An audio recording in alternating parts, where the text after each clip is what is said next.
The book is called, as you saw just a minute ago, The Light of Assisi, the story of St. Clare. The purpose of this book is simply to introduce St. Clare of Assisi to those who do not know her and those who wish to know her better. Long identified as a companion and follower of St. Francis of Assisi, she has suffered the inevitable overshadowing of the enormous stature of Francis among Christian saints and religious geniuses.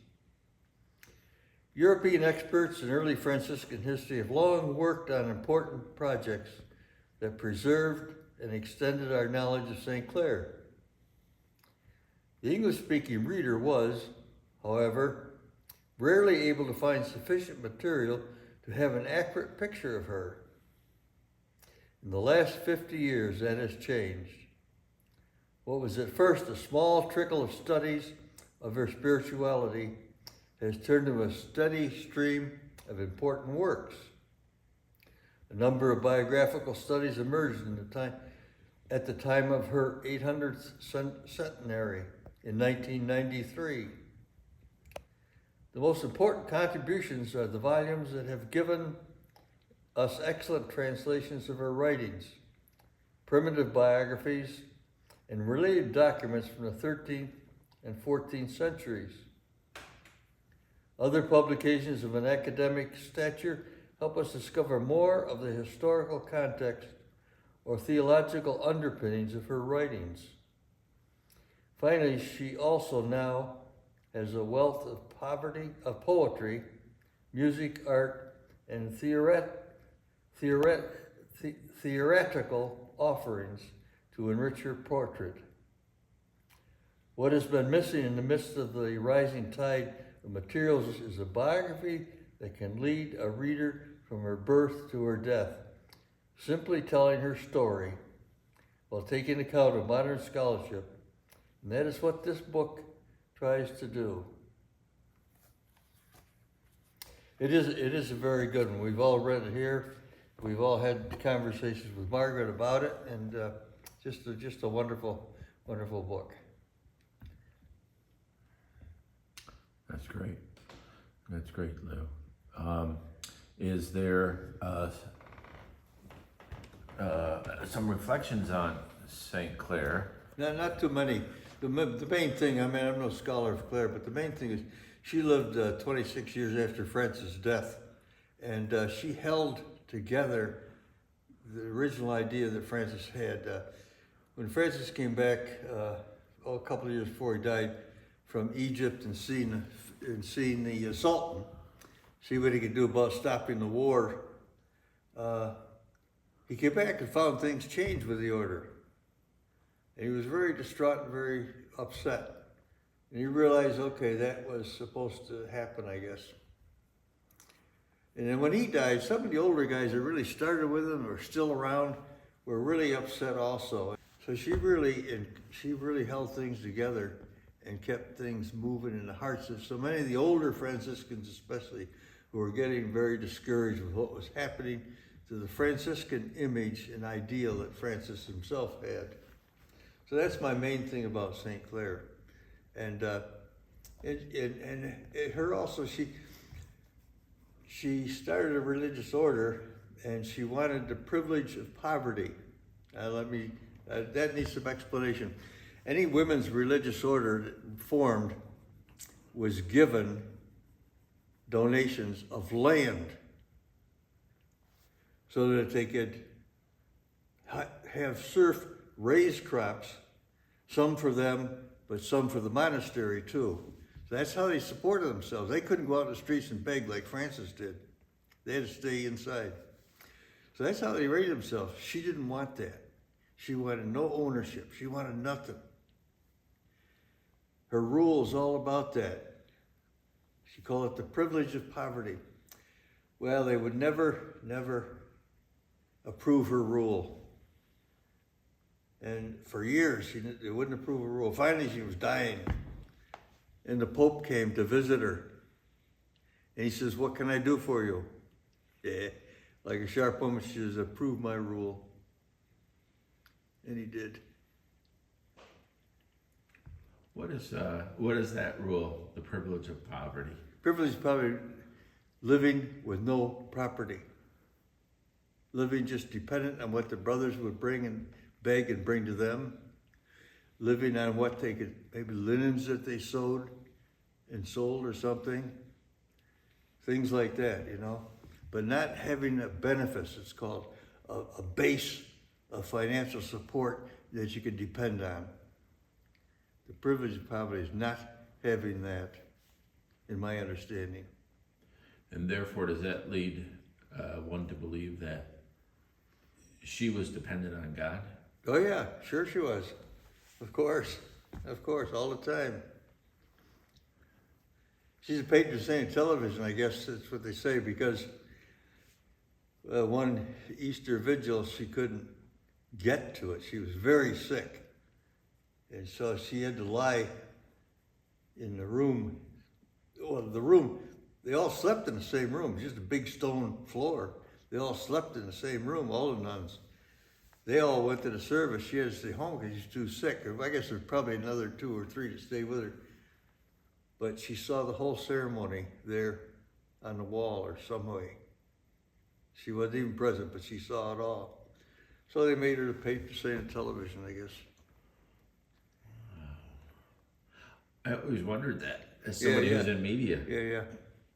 And it's funny, you know, when she wanted to go into convent, she snuck out of the back door with a servant to go and meet Francis. And he cut off her hair and he received her into the order. Received her into the Franciscan charism. But of course, they'd take her right away and put her in a convent. She couldn't live with them. They put her in a convent of another order for, I don't know, maybe a year until she got a place, San Damiano. And, no, that wasn't it. Maybe, yeah, I guess it was. San Damiano, that was given to Francis, and she gave it to them for their living. That's where they lived. That's one of the places you tour when you go over to Assisi, is her place. But it's funny how when she was 12 or 13 years old, when she heard Francis preaching and knew she had to follow his way, she snuck out and went over and did that. But her uncles, man, they got upset. They went back after her. They wanted to tear her away. Because a young marriageable woman was very valuable in those days. Because when you married somebody that could increase your property, that brought a dowry of a lot of land, a lot of property. So they were missing that if she's not going to get married. And they were upset. She would have liked the movie Barbie. Yeah. In fact, they came for her. She was in her chapel. They came for her. They were going to haul her out.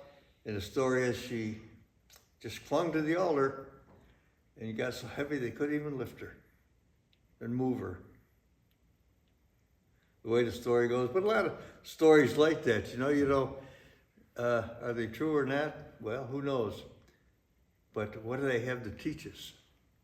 Is the thing. Same thing in the Bible, people will say, that story you shared, is that true or not? Well, all stories are true, I tell them. Some actually happened. Because, Aesop's fables, none of them happen, but there's truth in every one of them. All stories have truth. All stories are true. So anyhow, yeah, that's a little bit about Clare. But if you get a chance and you're interested in Clare, it's a short book. It's only got 142 pages, but really a good one. Like she says, it's a simple story of Clare, Light of Assisi, the story of St. Clare. Very good book. Easy to read, well written. How important has she been in your life? You talked earlier about finding a real Franciscan community. Not a lot. No, I'd say more Francis and what the way of living that I've experienced from brothers that I live with. Not a lot from St. Clare. I've never got a lot from her. She didn't write too much. There's 5 letters, I think it's 5 in addition to Saint Elizabeth of Hungary.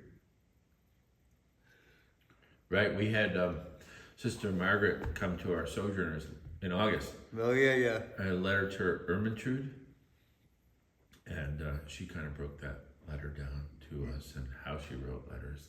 Yeah. And I said, asked our group if we'd like to do more. And so Yeah. this brings us deeper into that.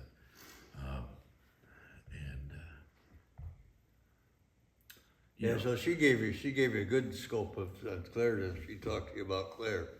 Yeah, you got it from the horse. Well, not exactly the horse's mouth, but from the authority.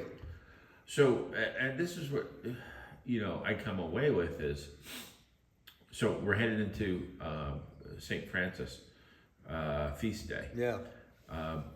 Which falls in October. Yeah. Her feast day is in August. Yeah. The 11th, and Francis tends to get a lot of the limelight. He gets a week. Yeah. Where On St. Clare. campus, yeah. Yeah. Campus he gets weak, but Yeah. why not? Yeah. Why doesn't Clare? I don't know. It's a whole different thing. I mean, you got enough getting anybody interested in Francis. Enough to do on your plate just trying that. Just trying that, Well, so thank you for Well, those you're welcome. words as reflections. I'll edit this up and share it with the group on Sunday. Yeah, good. Any message you want to pass on to the Sojourners? No, I just say what I hear about you, you're doing great, and it's wonderful you're hanging in there. And I think what Mike has done and others done along with him, meet like this and it keeps your focus on things, which is in our world is so hard to do so many times.